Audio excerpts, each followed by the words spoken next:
Parkinson's pass to Morrison seems to be the difference as the Steelers trail the Giants by 4.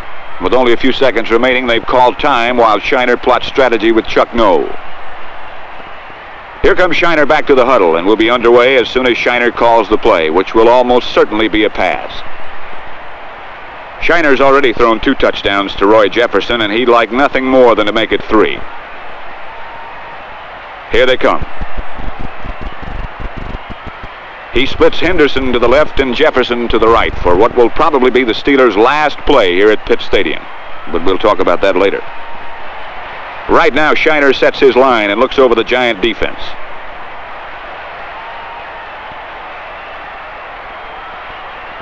Shiner takes the snap and drops straight back. He's looking for Jefferson over the middle, and that's where he's throwing. It's picked off by linebacker Ralph Heck. He's back to the Steeler 15.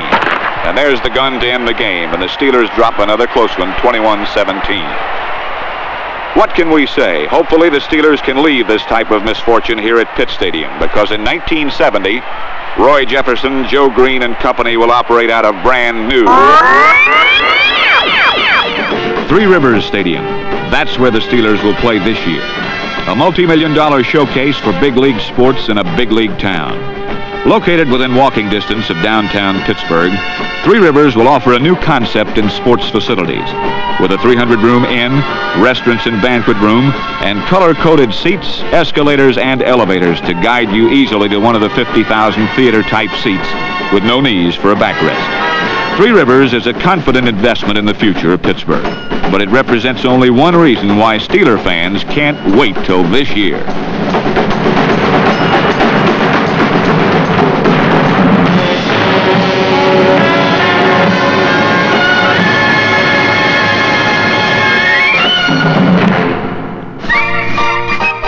Considering the 1969 season, 1970 couldn't come fast enough.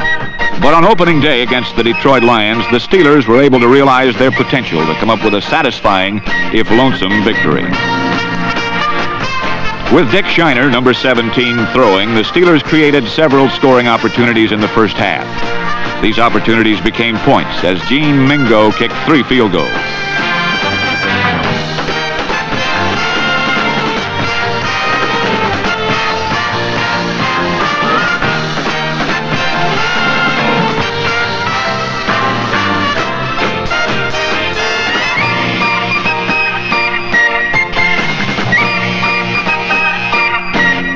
The Steelers made their own breaks. The defensive unit was able to turn the ball over several times with alert ball-hawking play. The net result was a well-earned Steeler advantage at halftime.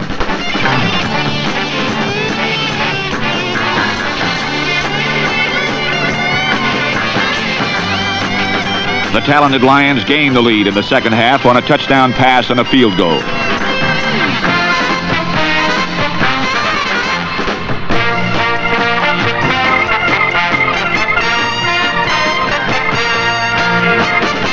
Though concerned with the sudden turn of events, Coach Chuck Noll, who fashioned championship defenses at San Diego and Baltimore, was confident that the Steelers could return to their first half form. The defense forced more errors that gave the offense the opportunity to claim victory. Aided by the running and receiving of Roy Jefferson, number 87, the Steelers found themselves at the Lions' 7-yard line.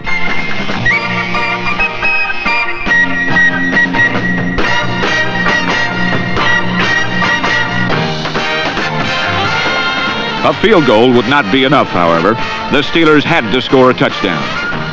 Number 46, Warren Bankston, a rookie, personified the Steelers this day, and for 7 rare September days, the Steelers were in first place.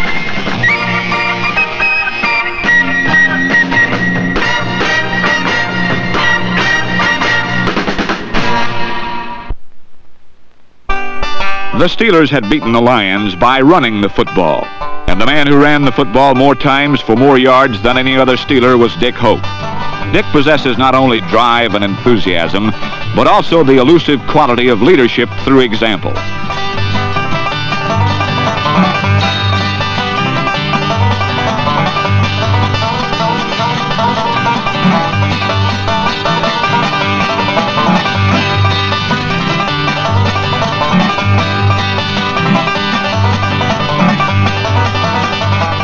In in addition to providing yeoman service as a ball carrier, he was a constant threat as a receiver, where he could invariably get his hands on the ball one way or another.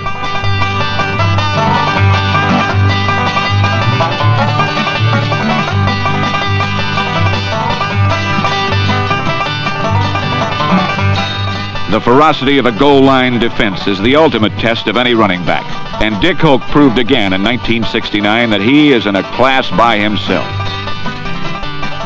Despite Dick Hoke's leadership in the opening day victory over Detroit, the Steelers embarked on a voyage that started as an Iliad of optimism and ended as an odyssey of defeat. Still, they never gave up, the runners straining, lunging for extra yardage, fighting to overcome the agile mountains appearing before them. The receivers clawing and scratching for the one moment that would reverse the toll of upendings they were suffering through. The defense, though severely tested, remained a freewheeling gang that could smother an opponent on the ground or shoot him down from the sky, sometimes both. In spite of this effort, the warm glow of September's hopes became the dark truth of November's reality, and it became a battle not for victory, but for self-respect as professionals.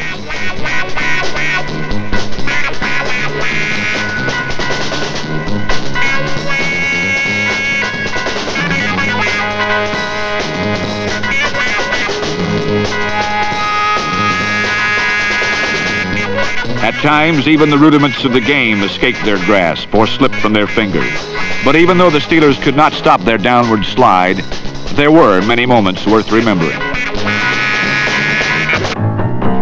Against Cleveland, several newcomers were introduced who made valuable contributions to the total effort. Rookie tight end Bob Adams, number 85, proved himself a capable receiver.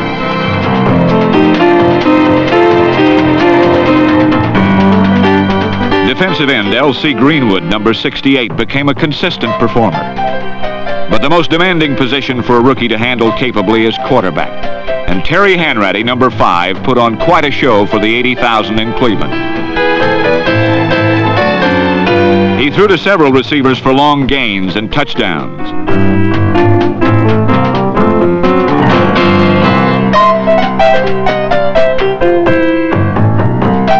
Being a first-year quarterback, he made first-year mistakes.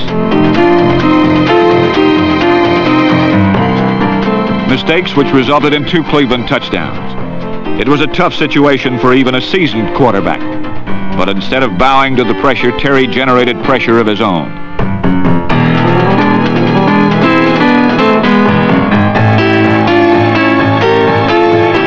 He went on to pass for 112 yards and 2 touchdowns. All in the fourth quarter.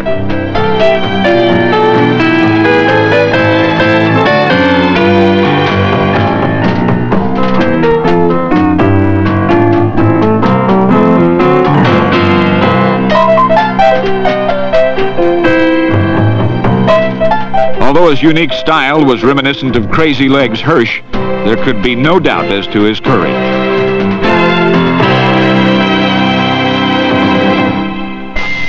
Terry's flamboyant debut was only the beginning, as every time he played, he was able to channel his enthusiasm into excitement and results.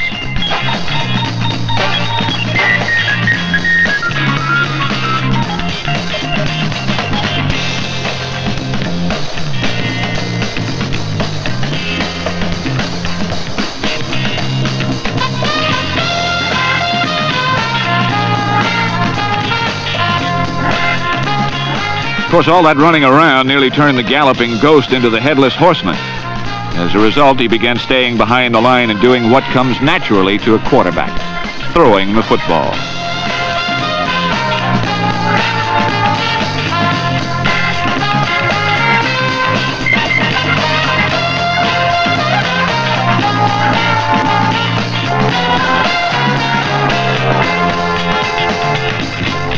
Carrie led the team in touchdown passes. And while all the Steeler quarterbacks had their good days, there was one phase of the passing attack that was consistently productive all year. Number 87 is Roy Jefferson, the fast gun with even faster feet. He sheds tacklers for openers, and if you insist on hanging around, well, that's all right too.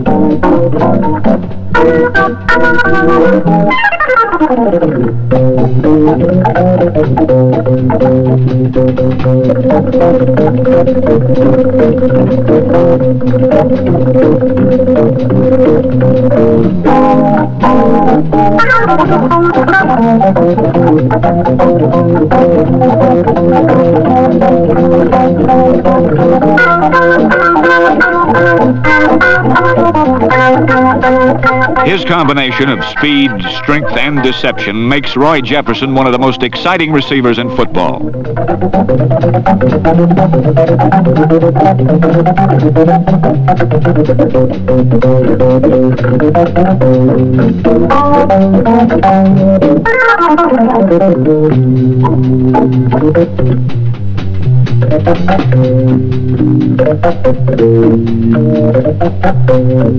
He could run over a defensive secondary, or he could simply elude it entirely. And the sight of Roy Jefferson gliding blissfully on his way to a touchdown will be repeated often at Three Rivers Stadium this year.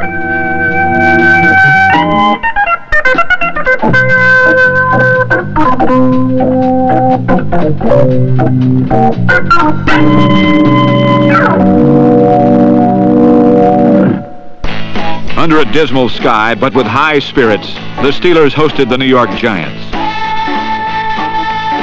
Roy Jefferson and the offense were moving the ball consistently in the adverse weather.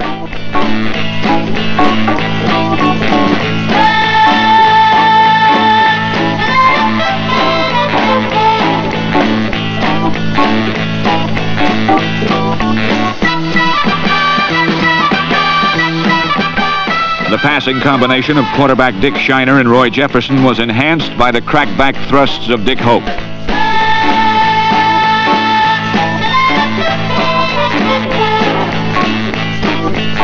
The steady assaults resulted in 2 touchdown passes from Shiner to Jefferson.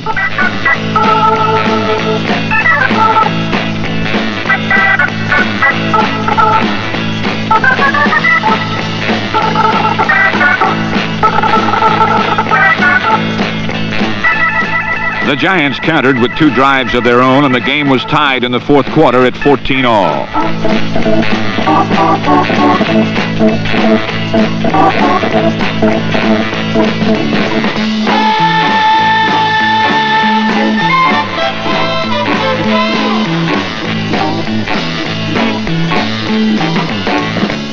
Determined to again break into the win column, the Steelers drove downfield several times, with Shiner passing to J.R. Wilburn, number 86.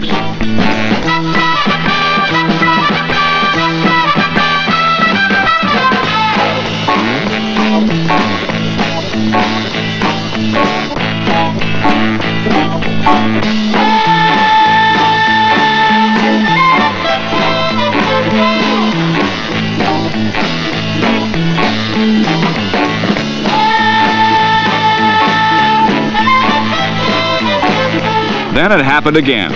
When the Steelers had apparently broken the game open on a pass from Shiner to Wilburn, the shroud of frustration again settled over the Steelers. The play was nullified by a penalty.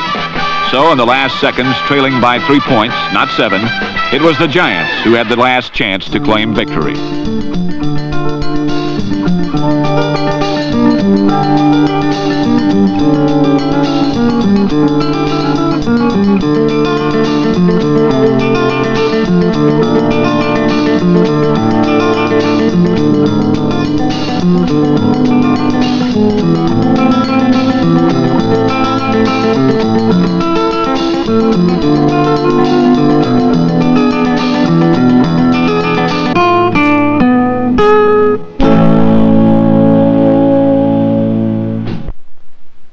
Even in defeat, the Steeler defense had served the ample portions of the kind of punishment Steeler defenses have been known for over the years.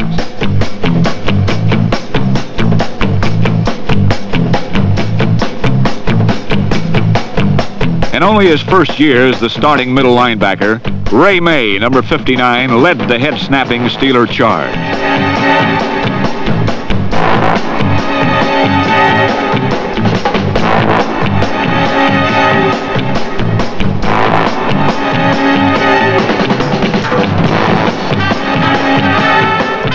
On the right wing, Andy Russell, number 34, was a pass defense all by himself. He enveloped passers.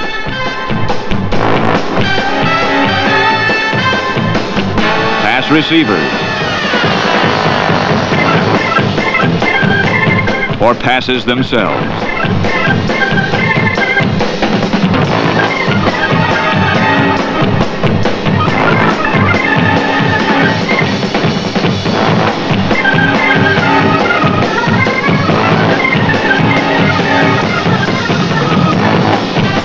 The other corner was manned by 8-year veteran Jerry Hillebrand, number 69. The Steeler linebackers gave good support for one of the best defensive lines in football. Ben McGee, number 60, knocked passers down with one parry of his effective rush.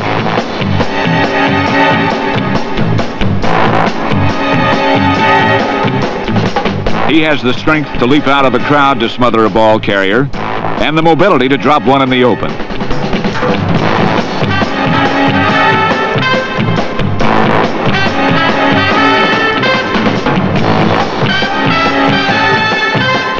Prowling the other end of the defensive line was the accomplished 6-year veteran Lloyd Voss, number 65.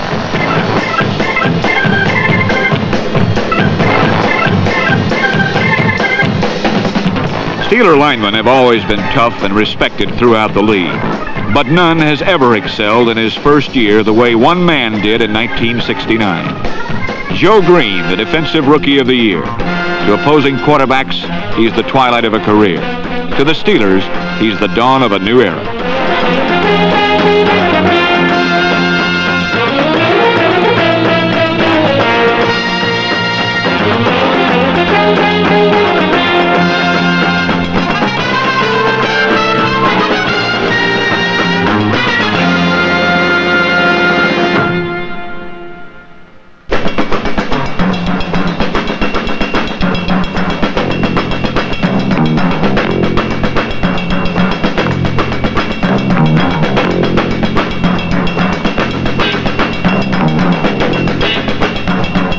Quarterbacks would sometimes comment on Joe's ability to make them look bad, and he was always willing to further the discussion on any level. But most of the time, they'd unload the ball and get out of his way.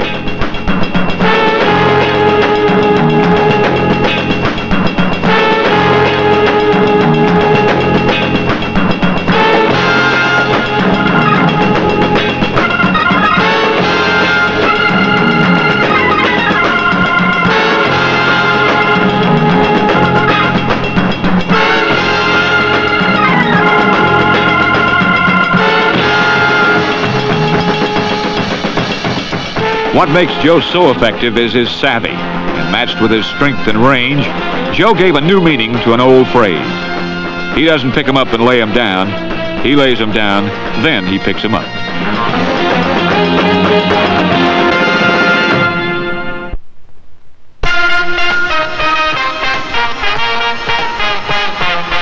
With their offense and defense now blending harmoniously, the Steelers roared into New Orleans for the last game of the year.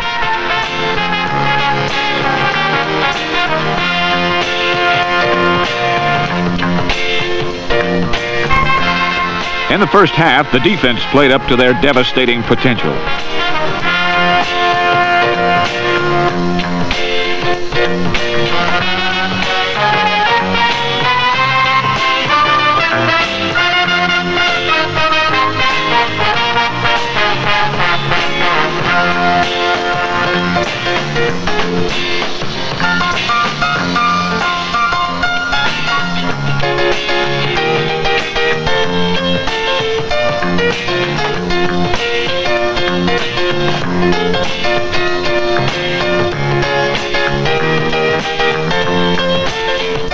Offensively, the Steelers found the Saints' defense to their liking, and they ran around and threw it for sizable gains.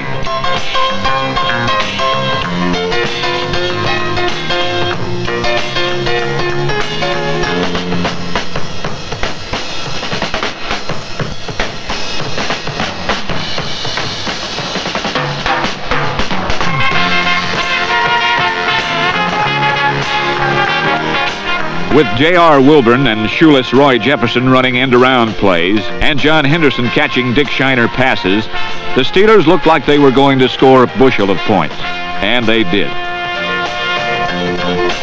Fullback Earl Groves scored 3 touchdowns.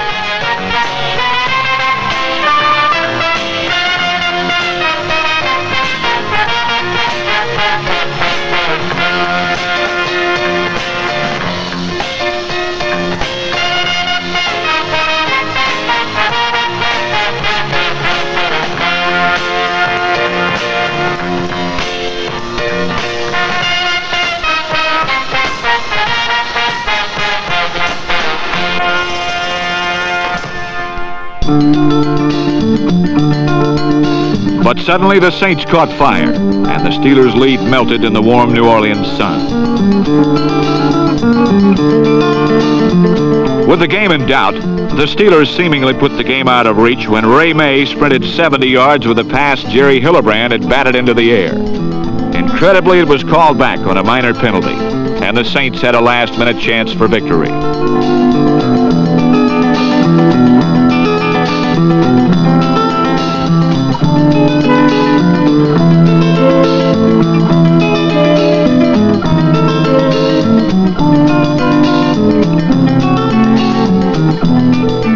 The hard-fought game was a major disappointment in a season of disappointments. But the Steelers' proud tradition in professional football enters a new era in 1970 as they join the American Conference. A conference of young quarterbacks like Cincinnati's number 12, Greg Cook, and that other number 12.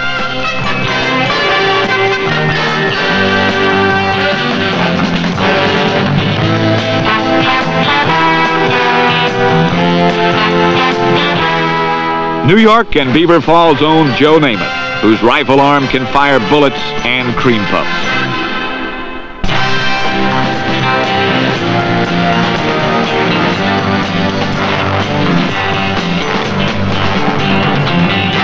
San Diego's Lance Allworth, number 19, is among the most colorful and exciting receivers in either conference.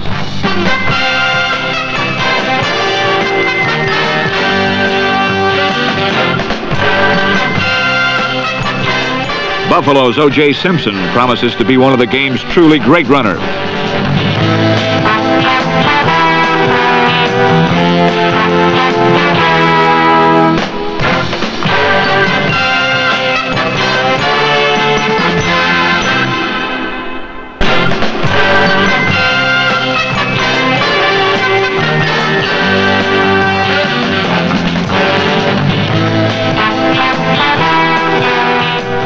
Simpson, Allworth, Namath, and the champion Kansas City Chiefs are but a few of the exciting reasons to follow the Steelers in 1970.